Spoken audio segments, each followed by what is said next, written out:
বন্ধুরা, আমি একটু চিকেন রান্না করব। তো আমি এখানে প্রথমে মশলাটা রেডি করে নিচ্ছি।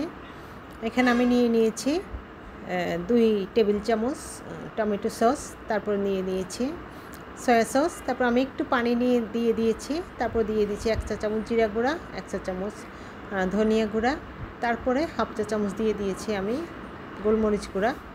আমি লাল মরিচ দিব না, গোলমরিচ দিয়ে রান্না করব।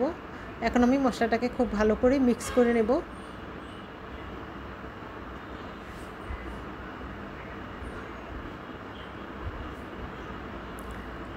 এখন আমি চুলায় চলে যাব। প্যান বসিয়ে দিয়ে আমি চুলায় দিয়ে দিব তেল পরিমাণ মতো। আমি এখানে এই যে বুকের মাংসটা লবণ দিয়ে মেখে রেখে দিয়েছি কিছুক্ষণ। তারপর আমি এখন এটাকে প্রথমে তেলে ফ্রাই করে নিব। আমি লবণ দিয়ে একবারে মেখে নিয়েছি, আর লবণ দিব না। আর সয়া সসেও লবণ আছে, সেজন্য আমি আর আলাদা করে লবণ দিচ্ছি না। তো এখন আমি খুব ভালো করে তেলে ফ্রাই করে নিব চিকেনটাকে। এই যে দেখুন, একদম ব্রাউন কালার হয়ে যাবে চিকেনটা ফ্রাই করতে করতে। তারপর আমি দিব রসুন পেস্ট, তারপর দিয়ে দিব কয়েকটা কাঁচামরিচ, পরিমাণ মতো রসুন পেস্ট দিয়েছি। মুরগিতে একটু রসুন পেস্ট বেশি দিলে কিন্তু স্মেলটা ভালো হয়। তারপর কয়েকটা কাঁচামরিচ, তারপর দিয়ে দিলাম একটু আদা পেস্ট। তারপরে আমি আবার খুব ভালো করে কষিয়ে নেব চিকেনটাকে।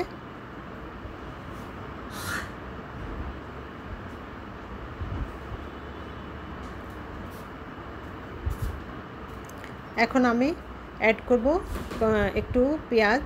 এখানে আমি পেঁয়াজগুলোকে 4 পিস করে কেটে নিয়েছি। 5-6টা পেঁয়াজ আমি 4 পিস করে কেটে নিয়ে আমি পেঁয়াজগুলো অ্যাড করে দিয়েছি।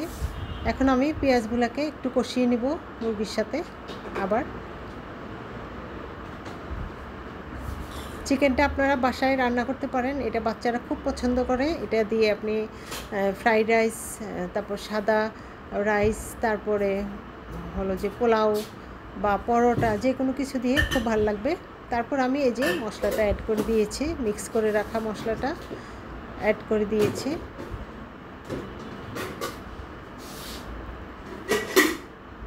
এটা মেহমান আসলেও আপনারা বাসায় তৈরি করতে পারেন, একটু ডিফারেন্ট টাইপ টেস্ট হবে, সবাই পছন্দ করবে খেতে। আর ফার্মের মুরগি একটু ডিফারেন্ট টাইপ না রান্না করলে কিন্তু ভালোও লাগে না। তারপর আমি 1 পিস লেবু চিপে দিয়ে দিব, লেবুর রস, অর্ধেকটা লেবু আমি এখানে দিয়ে দিয়েছি চিপে। আমি আলাদা করে আর কোনো পানি দিব না। যে দেখো, আমার চিকেনটা হয়ে গিয়েছে। এটা একটু যেহেতু আমি লাল মরিচ দেই নাই, সেজন্য এটার কালারটা এরকম আসবে। গোলমরিচ দিয়েছি।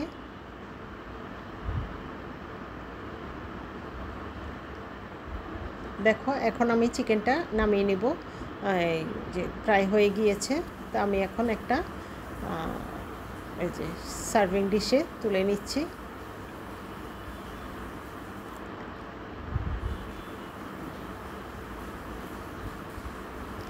তো কেমন লাগছে আমার রেসিপিটা? তোমরা বাসায় ট্রাই করবে, আর আমার চ্যানেলটা সাবস্ক্রাইব করবে, লাইক কমেন্টস করবে, সাথে থাকবে আমার বন্ধুরা। অনেক অনেক ধন্যবাদ।